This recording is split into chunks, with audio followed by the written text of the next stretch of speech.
Ce journal vous est offert par le FPI, Fonds des promotions de l'industrie, votre partenaire privilégié pour la réussite de vos projets.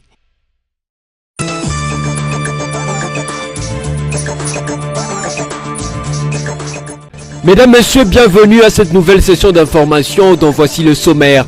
La MONUSCO compte renforcer la surveillance dans la partie est de la République démocratique du Congo pour lutter contre l'État islamique qui a revendiqué pour la première fois une attaque en RDC. Mais en attendant, la mission onusienne continue d'étudier le modus operandi de ces terroristes, a dit Leila Zerougui.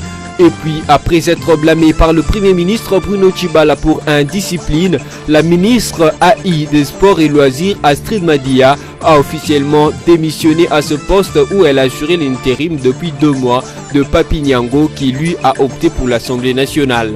Enfin, la dépouille mortelle du poète Lutumba Simaro sera rapatriée d'ici peu en RDC. Le programme de ses obsèques fixe le rapatriement pour le dimanche 28 avril prochain pour être gardé à la morgue de l'hôpital du Cinquantenaire avant la levée du corps qui interviendra le 4 mai et l'inhumation le 5 mai 2019 à la nécropole entre ciel et terre.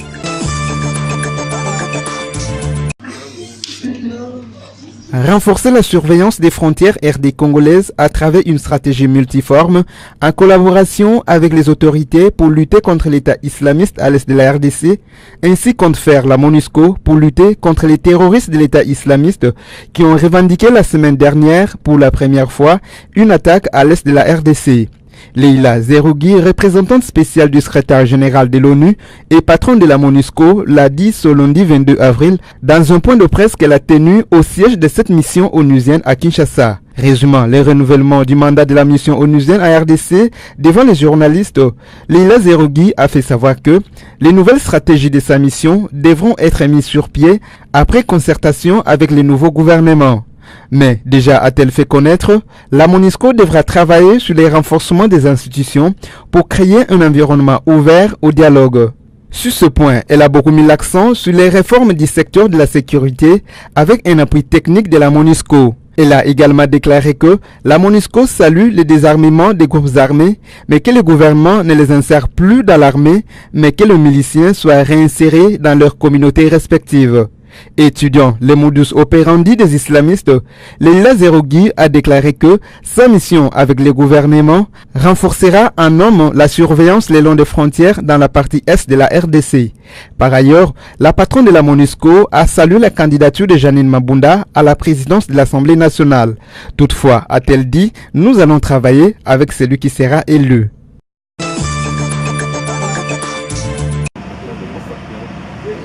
Toujours dans le cadre du programme de 100 premiers jours du président Félix Antoine Tshisekedi, son conseiller principal chargé des infrastructures a visité la route nationale numéro 35, axe Kasomeno-Kasenga dans la province du Haut-Katanga.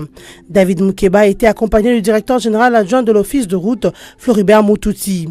Déjà, 15 km sont réalisés sur ce tronçon retenu dans le programme 100 jours du chef de l'État par traitement des bourbiers. Une purge de matériaux pollués a été faite, s'en est suivi d'un rechargement puis un compactage. Enfin, l'on retrouve une route praticable.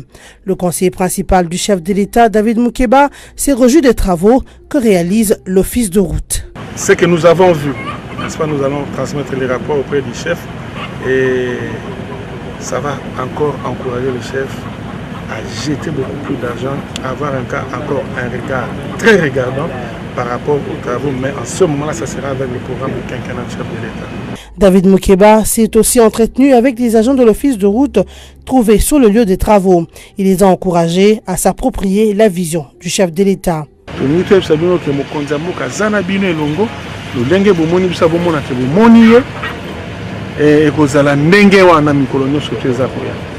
Vraiment, coup de chapeau et félicitations pour continuer. Les bénéficiaires directs que sont la population du Haut-Katanga ont salué cette initiative qui leur facilite le trafic.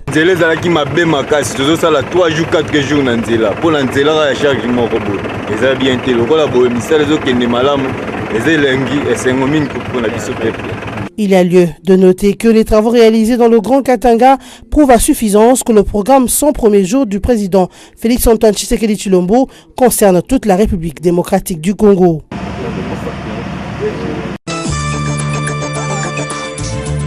Astrid Madia, ministre de la Culture et des Arts et ministre intérimaire au sport et loisirs, a officiellement déposé sa lettre de démission au poste de ministre intérimaire auprès du Premier ministre Bruno Tshibala-Nzenze.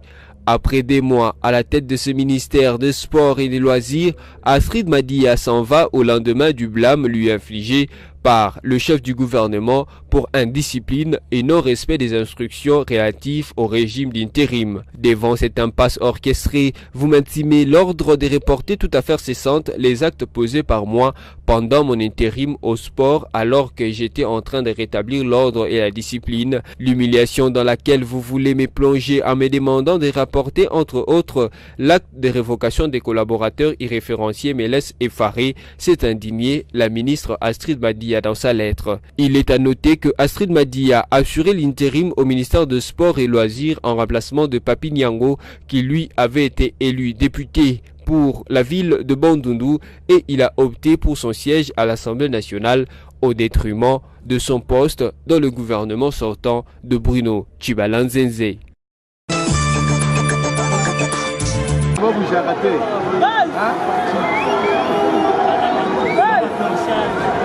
Le culte d'action de grâce de la Pâque, marquant la résurrection de Jésus-Christ pour les chrétiens du monde, célébré ce dimanche 21 avril 2019 à la cathédrale Notre-Dame du Congo, a connu la participation du président de la République, Félix Antoine Tshisekedi Tshilombo. Un culte célébré par le cardinal Laurent Monsengo Passigna. La participation de Félix Tshisekedi au culte célébré par Laurent Monsengo a été une surprise pour plusieurs Congolais, n'ayant pas encore oublié les prises d'opposition des listes catholiques du Congo par ses prélats au sujet de ce qu'on appelle la vérité des urnes.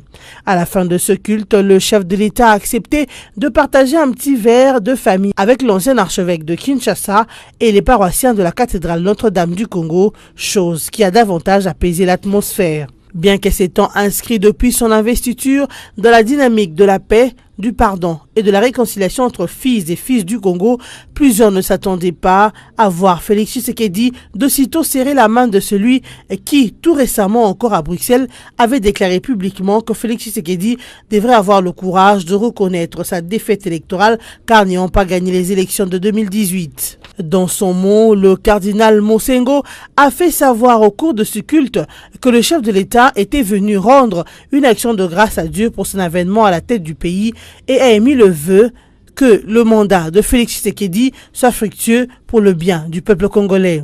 À travers ce geste, peut-on dire que la glace a été brisée ce 21 avril 2019 entre les deux personnalités devant témoins? L'avenir nous en dira plus.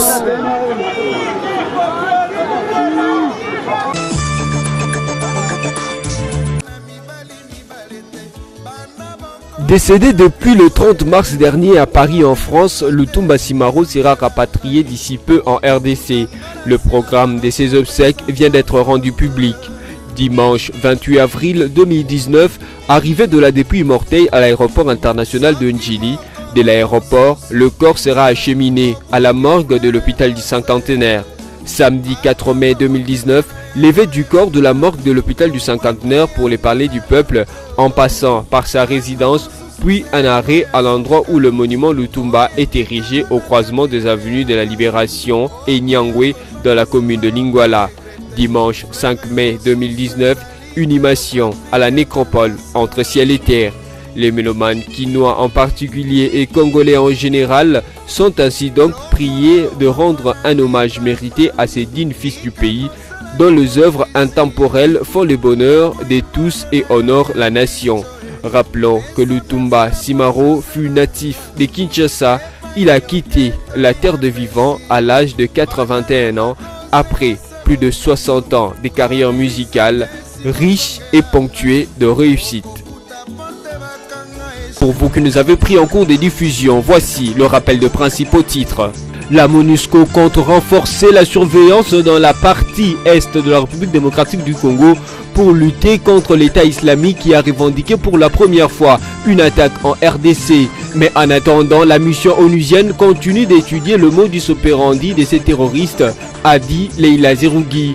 Et puis, après être blâmé par le Premier ministre Bruno Tshibala pour indiscipline, la ministre AI des Sports et Loisirs Astrid Madia a officiellement démissionné à ce poste où elle a assuré l'intérim depuis 2 mois de Papi Nyango qui lui a opté pour l'Assemblée nationale. Enfin, la dépouille mortelle du poète Lutumba Simaro sera rapatriée d'ici peu en RDC. Le programme de ses obsèques fixe le rapatriement pour le dimanche 28 avril prochain pour être gardé à la morgue de l'hôpital du Cinquantenaire avant la levée du corps qui interviendra le 4 mai et l'inhumation le 5 mai 2019 à la nécropole entre ciel et terre. Ainsi prend fin cette session d'information. Merci à vous de nous avoir suivis et restez fidèles au programme de votre télévision.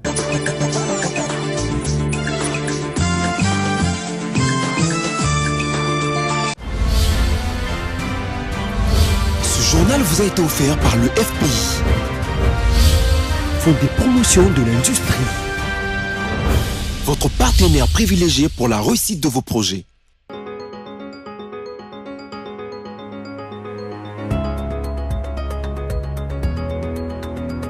Bienvenue à la revue de presse de ce lundi 22 avril 2019 sur BSC TV. Commençons avec le site d'actualité Congo Virtuel qui titre RDC, dangereuse montée de la cybercriminalité politique.